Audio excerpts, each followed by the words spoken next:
Hello, everyone. I hope everyone is doing good and all is well. Today's chat is going to be about a horrible night in October. Well, we can say a horrible month of October in this case. Now, this horrible month, it took place in 1868 in Bossier Parish, Louisiana. Now, this horrible month in October in 1868, this month is when the forgotten Bossier Parish Massacre took place. Now, pardon my accent if you're not familiar around these parts, but if you are familiar around these parts, then no explanation is needed. But anyway, the number of lives lost is highly debated. Now, some say the number is nearly 200, and some say it's only about 30. Now, during the time of Reconstruction, there was very poor documentation. There was very more poor documentation, especially when it came to the black people. And the number of black lives lost, it may be debatable. Now, but what's not debatable is the fact that many innocent black lives were lost. And in my opinion, one life lost is way too many. And with that being said, let's chat.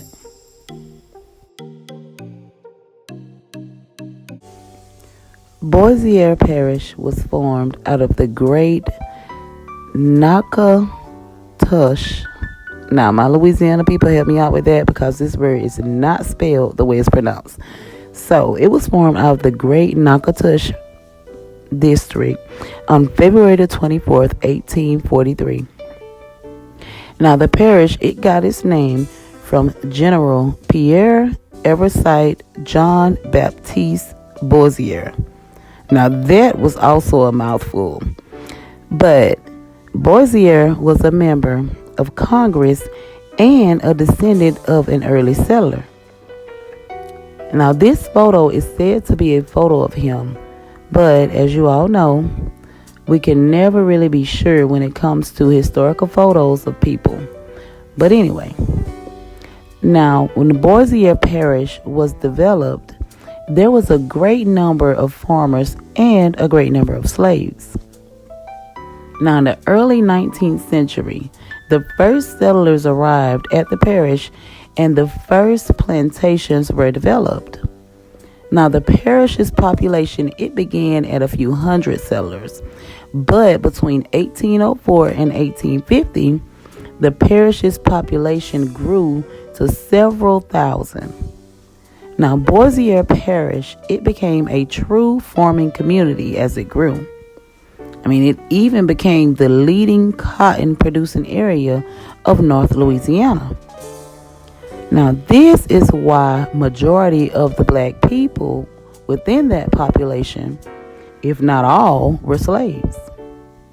And slavery, it was so bad in the parish that some of the white people and Creole people, if that's what you want to call them, they began to feel sympathy for the slaves and would practice manumission. Now, manumission means a setting free from slavery. Now, you heard me correctly. The conditions were so bad for the black people that some of them were set free by their sympathetic owners. But of course, we know the government wasn't having that at all. So in 1857, manumission, it was outlawed in Louisiana, and the owners could no longer free their slaves without court or legislative approval. Now, the government, they passed this law to deter the owners and strengthen slavery within the South. They wanted to ensure that the black Americans were looked at as only chattel property, or in other words, personal possessions. That chattel kind of sounds like cattle, don't it? But anyway, now before manumission was outlawed, they had already tried all kinds of sneaky and deceitful tactics to deter the slave owners from freeing their slaves. But, they didn't work. So this is why they banned it altogether.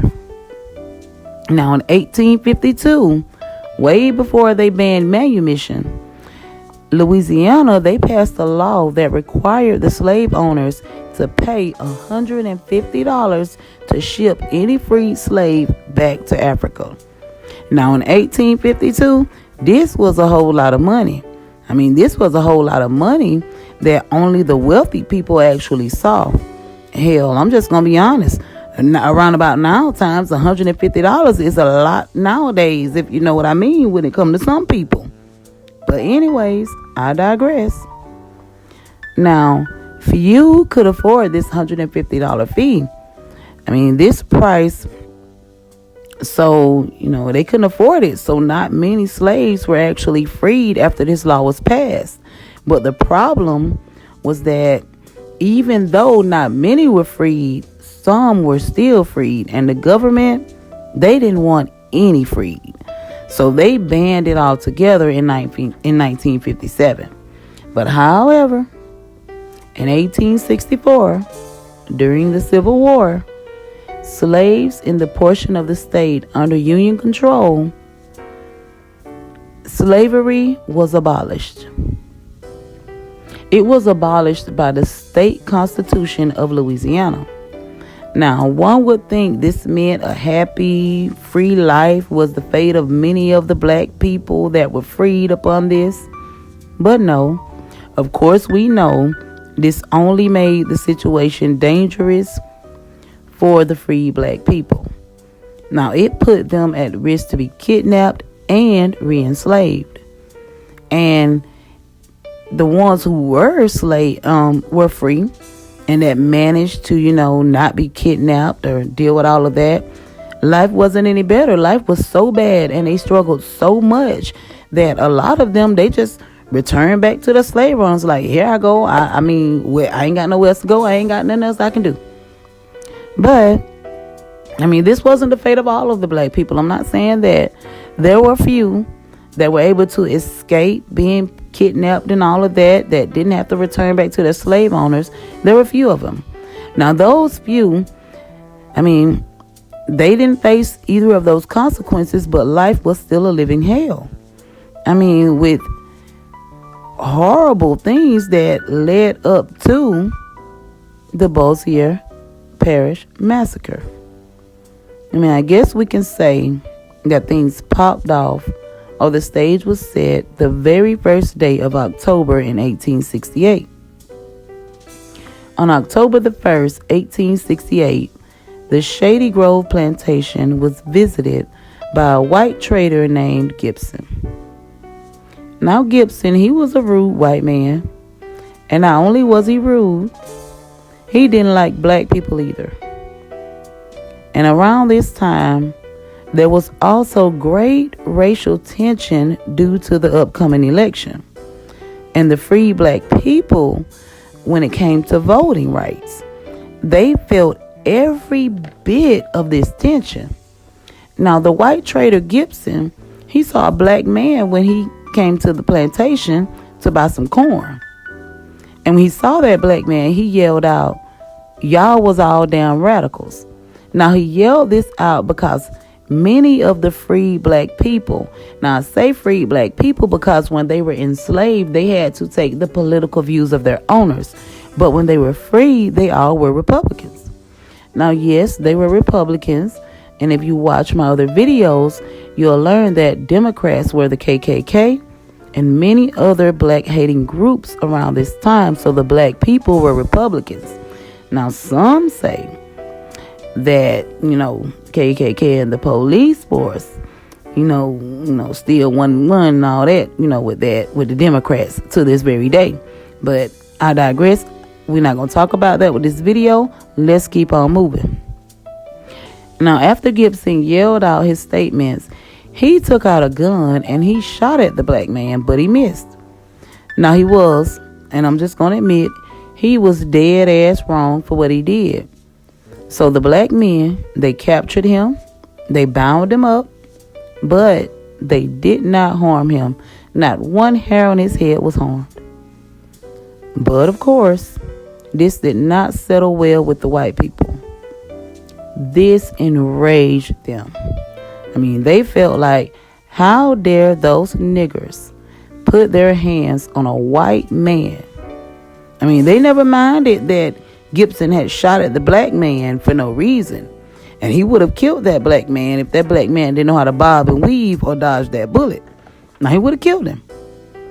And not only were the white people enraged, but when the news spread, the lies began to be spun. I mean, when the news spread, it got around and the lies got around that stated that the black men had killed 2 white men. Now, they didn't even harm a hair on this man's head, but the lie was that they had killed 2 white men. And this was all it took for the white mobs to activate. Now, the white mobs, they swarmed the area and they began mercilessly firing upon black people.